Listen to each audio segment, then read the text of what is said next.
Today I'm going to be talking about the Ainu people of Japan, specifically their marriage rituals, with a little background.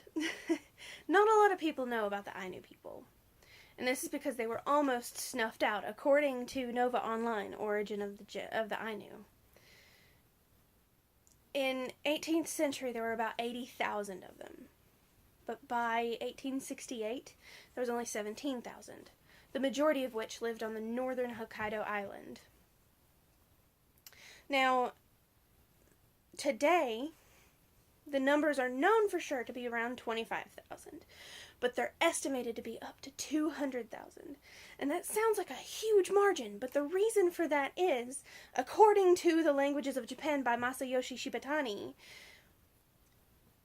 the Ainu people were so persecuted and prosecuted that they decided, at least the elders decided, that their children and everyone should integrate with society. That they should repopulate with the Waijin, the people we know today as the Japanese people.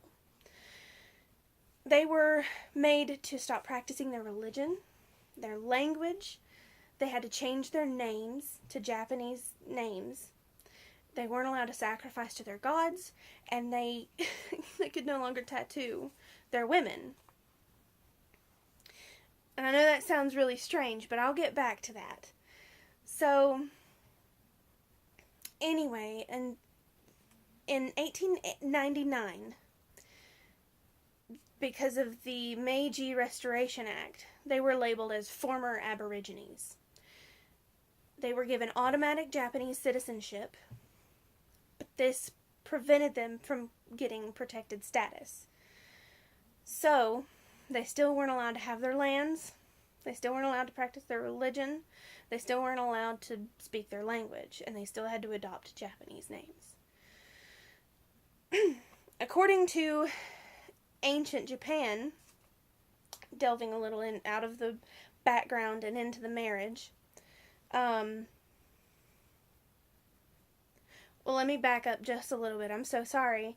It wasn't until 1997 that the Meiji Restoration Act wasn't abolished. And it wasn't until 11 years later, in 2008, that they weren't given their protected status. Now, fast forward, again, I apologize. With the marriage, it was women controlled, which was really neat. There was a lot of similarities, but a lot of differences as well, to be expected. Men went to women's homes, and the women would provide them a full bowl of rice that she had made. And he would eat half of it, and he would hand it back to her. And if she ate the other half, she accepted his proposal. If she set it to the side, she declined.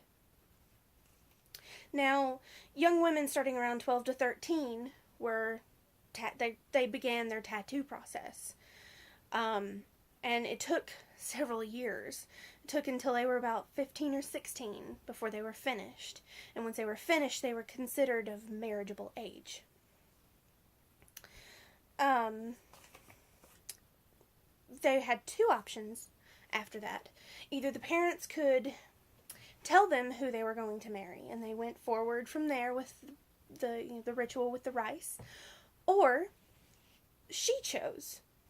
And if she chose, the parents would annex a part of their house, and she would go live there. And then she would have suitors come visit her, and then from that group of suitors, the parents would choose someone for her to then marry.